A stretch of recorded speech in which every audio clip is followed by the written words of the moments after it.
The first question is that it's been an intense period over the last couple of weeks with the COVID-19 lockdown, and people are adjusting to the different ways of working. Is there any particular thing that we should be looking to remind the people to do in general to take care of their mental health and their body?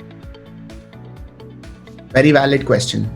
So the way things are going right now, there is a lot of uncertainty, and that uncertainty basically comes from facing situations that we have never faced before.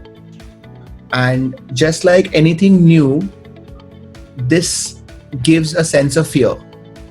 So we are facing a situation that we are not prepared for, basically, both mentally, financially, emotionally, in no way. So anything new that we come across, our body immediately triggers a fear response, a threat response, and that leads to a lot of stress. So what people are actually going through right now, in everybody in their own way. So I'm not trying to generalize somebody's story, because everybody has their own way of going through this. But the basic mechanism is this, that because we are going through something completely new and we are not prepared for it, your brain triggers a stress response, and that adds to a sort of like a waterfall effect. So now, because you're stressed, your decision making is hampered. Because your decision making is hampered, you're not able to do the things the way you want it to be done. And now, because you can't do the things the way you want it, your stress increases. So that forms a little loop. So the first thing I want people to understand is, be aware of this. Understand why are you stressed, because this is something new and you haven't prepared for it. And as soon as you understand that, you are able to solve the problem. And I believe that knowing a problem is half the problem solved. So one thing that I would like to point out is, once you're mindful of why you are stressed out, you are able to solve it a lot better. Yeah, continue. Yes, sir. So right now you two have talked about mindfulness. So are there any techniques that a person can use to be mindful of the situation that they are in? Like, this is a situation which was totally unprecedented. Like, people, and like after this lockdown, people are still having problems. Yeah. Like, it has been about 3 months that the lockdown has started and people still don't know how to react to it. Okay. So are there any activities that they can do in general to be more mindful and be more aware of the situation they are in? So mindfulness basically means accepting something. So facing it head on. The issue that happens is that when you are afraid of something, you are trying to avoid it in some way. And one of the ways that your brain tries to avoid it is through defense mechanisms. And this is tricky, because just by ignoring something doesn't mean that it stops existing, but it is still there at the back of your head, but you don't look at it because you don't want to deal with that whole cycle of why are you afraid, what will you do with it. So I feel that one of the first steps of being mindful is dealing with your defense mechanism of, are you ignoring something?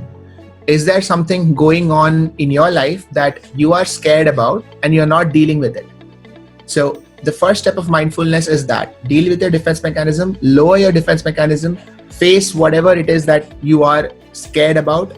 And as soon as you put that main problem on your front table, it becomes like any other problem to solve. So what is interesting to me is how all these people are pretty good at problem solving at their jobs.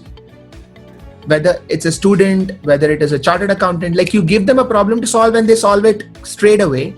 But because this is something that's happening behind in the backdrop, they're not able to grasp it. They're not able to see it. So I think step one of mindfulness is bring it out, put it on the table. And then it becomes like another problem to solve. The second thing of mindfulness is our concept of time. So we seem to have this idea that a problem should be solved immediately. And if it is not solved immediately, it leads to frustration.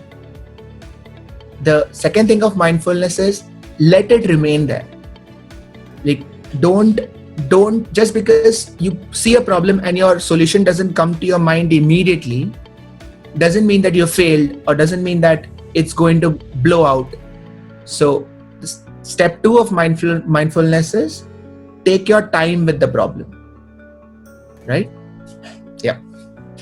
I think just building on that, I think this is something that even I've personally heard a lot, that a lot of times if you have a background issue that you're facing and you don't want to face it, takes a long duration to solve that. And we in general are taught, okay, do this in this amount of time, or else just throw it out of the window.